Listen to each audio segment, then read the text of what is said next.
Well, what surprised the guard, and this came out the Scranton hearings, was the intensity of the student reaction to the guard. With the heavy Sociology professor Jerry Lewis says he'll never stop telling the story of what happened on the Kent State campus 30 years ago today. There's a little bit of rock throwing, and couple guardsmen are hit that time, but just as they get to the top of the hill, everybody's getting out of the way. Why? Because of the bayonets. For the last 25 years, Lewis and another professor have team-taught a course on the tragedy. It's the least he can do, says Lewis, for the 4 students who were shot to death by the National Guard. As scholars, that's the best tribute we can give to the 4 students, is to get the facts right. Well, getting the facts right has consumed Lewis almost from the moment the first shots were fired.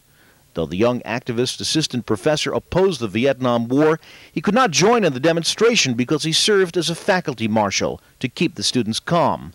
Lewis never got the chance. He says guardsmen ordered the marshals to leave the area for their own protection before they could speak to the students. I have what's called survivor's guilt, sure, and it's tough to be out here right now.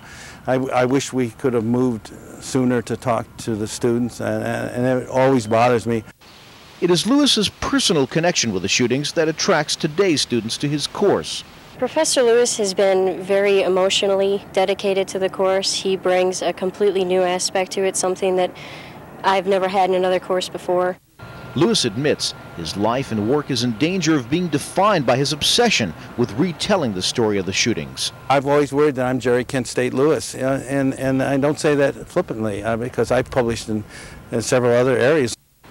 Lewis says it's his duty to continue to teach the lessons of that day, but the anniversaries are difficult for him to endure because he cannot answer the one question: why? At 12:24, I go to the 4 sites and I say goodbye to the students. And then I'll come to the rally. I stay here at the rally.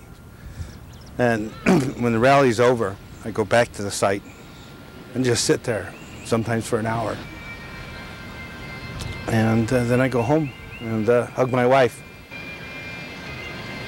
Ed Garston, CNN, Kent, Ohio.